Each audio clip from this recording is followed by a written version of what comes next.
Hello again, everyone. Edwin Learnard back once again. In this YouTube segment, I'm going to be giving you my review on a television show on the Investigation Discovery Network, and it's called Dead Silent.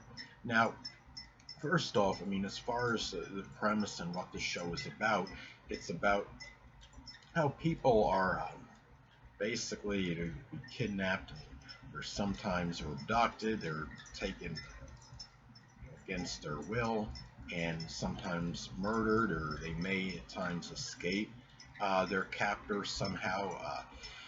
The thing about this is, I like the show not because of that, but because it can enlighten people and give an understanding about what precautions perhaps they could take in terms of avoiding those situations. There was one episode where there was somebody that was working at a convenience store, and there's nobody there,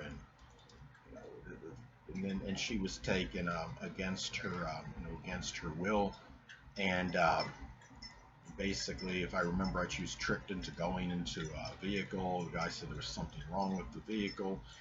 And you had one with Jessica, the story of Jessica King, which was a fairly infamous one, the one about the murder that took place in a in a graveyard. And what it is, these people take their captors often to isolated or desolate, remote area. It's secluded, where there's no, where they try to do what they're going to do, whether kill the person in these isolated places. And I think what the show does, it lets people know it's not even just about how sinister some people can be, but it's about the trust, really. And most of us understand and know that there's a lot of nefarious and corrupt people out there. There's a lot of deceivers and manipulators. This show, for some that aren't cognizant of that, makes them aware of that, enlightens those people. But what it basically does is that it lets us understanding people that are very young, and they might be a little bit naive or gullible, to understand they just can't trust a lot of people. It's like this fundamental rule: don't get in a car with a stranger. I understand sometimes people become desperate, and desperate times, a lot of times people resort to desperate measures. But I think, look, for one thing, if you can avoid doing so at all costs, do it. And these, like in that other instance when that person was at the convenience store, it's something where people have really, if they have the money to afford it, it's imperative to have more security at places. And I understand sometimes you might have a camera somewhere, and then the perpetrator might rip it out or something, but it's always good to have whatever cameras you can get. Even if you put, if you don't have much money, you get a cheap camera, or, it's a digital one maybe, or even a fake one, which can act as a deterrent for people that would be potential perpetrators. And people, it really opens some people's eyes, I would say, to how nefarious and evil some people can be.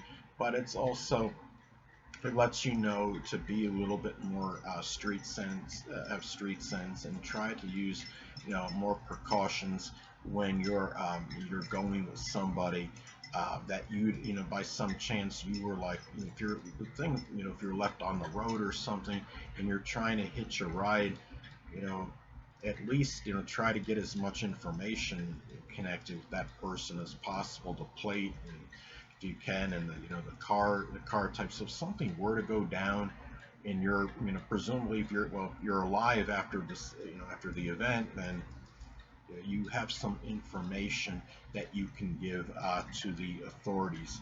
And it's really, people have to, I think what it tells us too, because I'm sure there's some episodes where these things that occur happen in places where they have a very minimal crime rate.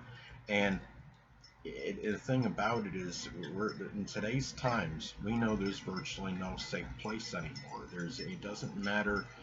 You can go out and move to a different place, a location that's more tranquil, more peaceful.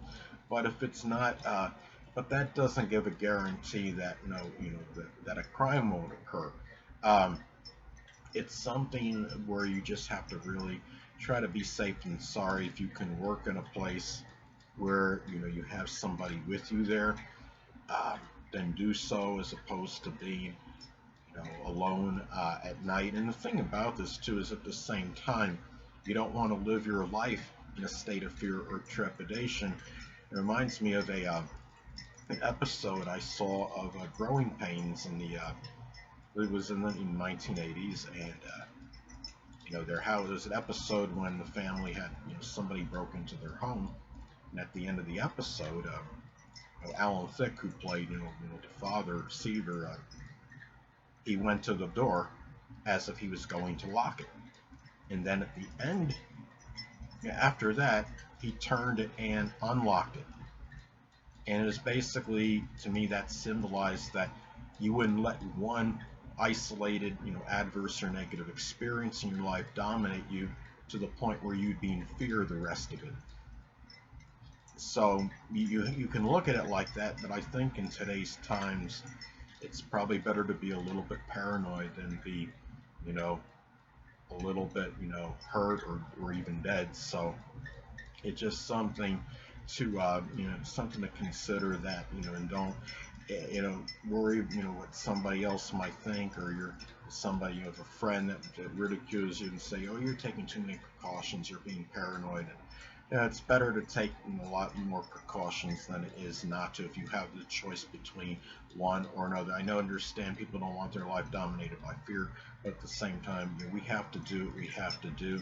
Uh, whether might be taking a self-defense course or something, just to be a little bit safer than not. I know that might not help somebody, against a gun or a knife, but every little bit counts. Whatever people can do to, safeguard themselves, basically. And this show really lets you, understand, some of the real, evil that is out there. And the thing about it is, it's like when somebody approaches you, a stranger, it's not like you can do, an immediate background check on them either, obviously, and you have to kind of deal, that you use your judgment at that time. But the thing is, it's if you can avoid, going somewhere with someone you don't know, um, whether it's looking in a vehicle and they're asking you to help them out, you're by yourself especially, it's probably best not to do it, and to be safe than sorry. It's one thing if you're at the front of a store and it's daylight, it's lit, you have other employees there that can see, that are witnesses, then that's another story entirely. The odds are that person's not going to do anything that blatantly in front of all those people and customers coming into the store as well. But if it's remote, it's nighttime, there's nobody around, you really do not want to take that chance. You could always call for a tow, somebody to come over and help them, maybe, or something, if that's the case. So, but I do give it. I mean, I like the show because it does give you, it lets you think about what you need to do in those kind of situations that I described in the video, and I give it 5 stars out of 5. Anyway, people, that'll conclude this YouTube segment. Until next time, people, Edwin Learnard saying stay well.